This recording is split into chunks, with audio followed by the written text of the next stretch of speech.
Learning English future continuous tense. जिस तरह से हमने present continuous tense, past continuous tense को हमने स्टडी किया है, आज हम स्टडी करेंगे future continuous tense. Let's start. आज हम स्टडी करेंगे फ्यूचर कंटिन्यूस टेंस। तो लेसन को स्टार्ट करते हैं। फ्यूचर कंटिन्यूस टेंस की पहचान होती है रहा होगा, रही होगी या फिर रहे होंगे। फॉर्मूला देखते हैं। Subject plus helping verb. Helping verb या तो विल भी आएगा या फिर शैल बी। जैसे कि आपको पहले बताया जा चुका है कि विल और शैल हम यूज़ करते हैं फ्यूचर टेंस में, लेकिन जो इसका कंटिन्यूस टेंस होता है उसमें हम बी लगा देते हैं। और विल जैसा कि आप जानते हैं ही, शी, इट, एनी नेम के साथ विल आता है और दे के साथ भी हम विल लगाते हैं, जबकि आई और वी के साथ हम शैल लगाते हैं। और रिटन टेस्ट में जब भी कोई बोर्ड का एग्ज़ाम होता है तो हमेशा शैल ही लिखा जाता है। बोलने में आप तमाम जितने भी प्रोनाउंस हैं या नाउन हैं उनके साथ आप विल लगा सकते हैं, लेकिन रिटन टेस्ट में हमेशा आई और वी के साथ शैल लगाना होता है। और इसके बाद आएगा वर्ब की फर्स्ट फॉर्म प्लस आईएनजी। जैसा कि हमने प्रेजेंट कंटिन्यूस में भी वर्ब की फ़र्स्ट फॉर्म के साथ आईएनजी यूज़ किया था, और पास्ट कंटिन्यूस में भी हमने वर्ब की फ़र्स्ट फॉर्म के साथ आईएनजी यूज़ किया था।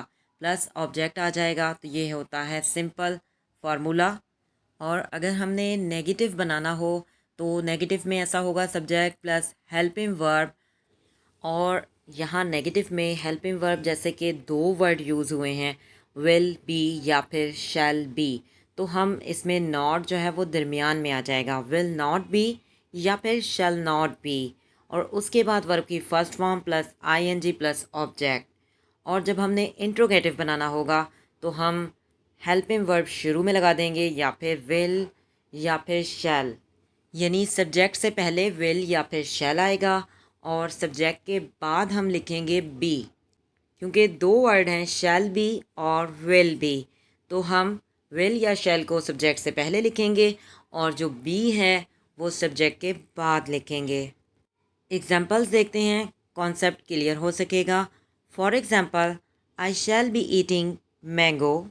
मैं आम खा रही होंगी। इसी तरह से अगर मैंने कहना हो कि मैं आम नहीं खा रही होंगी तो मैं कहूँगी I shall not be eating mango. क्या मैं आम खा रही होंगी? Shall I be eating mango. तो इस तरह से हमने सेंटेंसेस बनाने होते हैं फ्यूचर कंटिन्यूस टेंस के। बहुत ही सिंपल है, बहुत ही इजी है, लेकिन अगर आपका कॉन्सेप्ट क्लियर होगा, फार्मूला समझ में आएगा, तो आप आसानी से सेंटेंसेस बना सकते हैं। कुछ एग्जांपल्स देखते हैं। जैसे कि अगर हमने शी यूज़ करना हो तो शी के साथ विल लगता है। She will be eating mango, वो आम खा रही होगी। She will not be eating mango, वो आम नहीं खा रही होगी। Will she be eating mango, क्या वो आम खा रही होगी। और जब हमने वी का यूज़ करना होता है तो हम शैल यूज़ करते हैं। बोलते हुए आप विल हर किसी के साथ यूज़ कर सकते हैं, लेकिन जो रिटन बोर्ड का पेपर होता है उसमें हमेशा आई और वी के साथ शैल लगाया जाता है। तो सेंटेंस बनाते हैं, we shall be eating mango, हम आम खा रहे होंगे। We shall not be eating mango, हम आम नहीं खा रहे होंगे। Shall we be eating mango, क्या हम आम खा रहे होंगे। और जब हमने दे का यूज़ करना होता है तो दे के साथ विल ही आता है, तो हम सेंटेंस बनाएंगे, they will be eating mango, वो आम खा रहे होंगे। They will not be eating mango, वो आम नहीं खा रहे होंगे। Will they B eating mango, क्या वो आम खा रहे होंगे। तो इस तरह से आपने सेंटेंसेस बनाने होते हैं। फार्मूले के तहत समझते हैं एक एक एग्जांपल लेकर। Subject plus helping verb will be या फिर शैल बी प्लस वर्ब की first form plus ING plus object. Example देखते हैं। She will be eating an apple, वो सेब खा रही होगी। अगर इसी सेंटेंस को हमने नेगेटिव बनाना हो तो फार्मूला होगा subject plus helping verb will not be या फिर shall not be plus verb की first form plus ING plus object. Example देखते हैं। She will not be eating an apple, वो सेब नहीं खा रही होगी। और अगर इसी सेंटेंस को हमने इंट्रोगेटिव बनाना हो तो फार्मूला होगा हेल्पिंग वर्ब शुरू में आ जाएगा, या फिर विल या फिर शैल, और उसके बाद हम लगाएंगे subject plus be plus verb की first form plus ING plus object plus question mark. Example देखते हैं। Will she be eating an apple? क्या वो सेब खा रही होगी? तो इसी तरह से और कुछ एग्जाम्पल्स देखते हैं। नंबर 1 एग्जाम्पल है, I shall be baking a cake on the Mifzal's birthday. मैं मिफ्ज़ाल की बर्थडे पर केक बना रही होंगी। एंड अदर एग्जाम्पल देखते हैं। She will be making tea every day. वो हर रोज़ चाय बना रही होगी। एक और example, he will be eating fish and biryani. वो मछली और बिरयानी खा रहा होगा। नंबर 4 एग्जाम्पल देखते हैं। They will be eating butter with bread in the breakfast. वो नाश्ते में मक्खन के साथ ब्रेड खा रहे होंगे।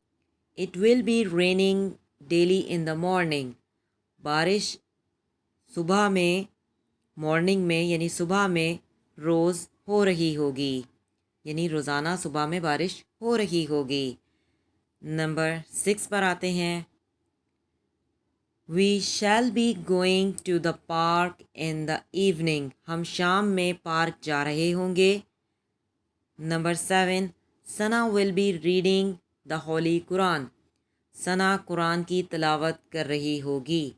Number 8, Mifzal and Mekal will be playing with each other. Mifzal और मेकाल एक दूसरे के साथ खेल रहे होंगे। और अब आपका होमवर्क ये है कि आपने इन तमाम सेंटेंसेस के जो मैंने बनाए हैं, आपने इनके नेगेटिव और इंट्रोगेटिव बनाने हैं। नेगेटिव में आप विल बी के दरमियान में नॉट लगाएंगे, और इंट्रोगेटिव में आप विल शुरू में ले आएंगे। विल हो या शैल हो वो शुरू में आ जाएगा, सब्जेक्ट के बाद आप बी लगाएंगे। तो इस तरह से आपने तमाम सेंटेंसेस बनाने हैं। Thanks for watching. See you tomorrow. Subscribe our channel and hit the bell icon button so you never miss an update for watching content.